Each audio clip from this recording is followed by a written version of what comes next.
Helstu áskoranir í rekstri Landspítala eru tvenns konar. Annars vegar það að barnið vex en brókin ekki. Það er að segja verkefnum okkar þau hafa vaxið og þeim hefur fjölgað án þess að við höfum vaxið jafn mikið. Hins vegar að þá erum við með ákveðið vandamál sem það að það truflar okkar lögbundnu verkefni og verkefni sem við sinnum best, það að við erum í ýmis önnur verkefni sem aðrir myndu sinna betur og þá er ég sérstaklega að hugsa að veita hjúkrunarþjónustu öldruðu fólki sem þarf ekki að vera á spítala.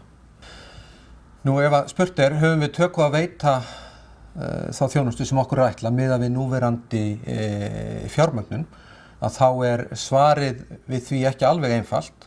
Við gerum okkar besta og forgangsröðun verkefna stórt hlutverk allra sem vinna í heilbrigðisþjónustu á Landspítala og við reynum að gera okkar besta þar.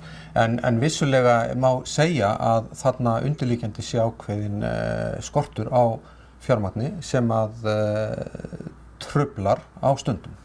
Þegar spurt hvort að Landspítali mæti nú og geti veitt það þjónustustig sem fólk á von á, þá held ég að svarið sé oftast, held ég að svo sé sem betur fer. Hins vegar alveg ljóst að í vissum tilfellum og á vissum svæðum þá náum við því ekki og þá ég sérstaklega að hugsa bráðamóttöku Landspítala þegar að verst lætur og álagið sem mest, að þá erum við þar stundum að veita þjónustu sem nær ekki þeim mörkum sem við myndum vilja.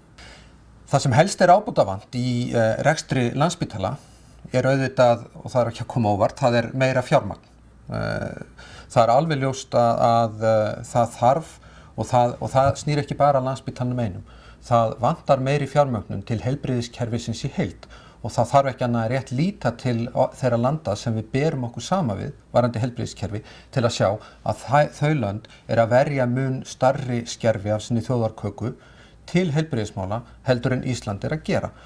Þannig að í rauninni vantar fjármagn en á bakvið það að það vantar forgangsröðun stjórnvalda í meiri mæli í þágu heilbrigðiskerfisins og þar með ég ekki að segja að ekki hafi verið gert og bætt töluvert síðustu ár fjarri því en betur má ef duga skal.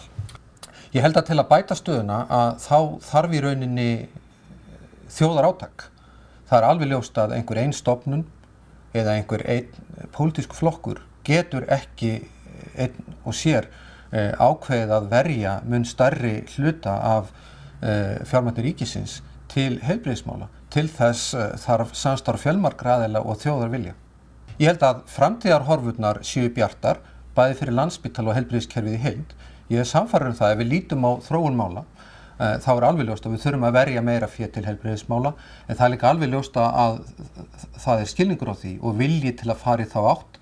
Og hvort sem alveg vilji til þess eða ekki, þá alveg ljóst að við þurfum að bregðast við vandanum með því annars vegar að bæta fjármögnun, hins vegar mikilvægt og það má segja núverandi heilbrigðisráðherra hefur mikið unnið að því að það mikilvægt að hugsa heilbrigðiskerfið allt sem eina heild. Við erum þjónustunet, við eigum að vinna saman og sjúklingar eiga rétt á því og það fer best á því til að veita sem besta þjónustu og með sem ódýristum hætti að fólk fái þá þjónustu sem það þarf á þeim stað sem best hentar og til þess að ná því þá þurfum við að hugsa heilbrigðiskerfið í heild sem eitt samofið þjónustunet.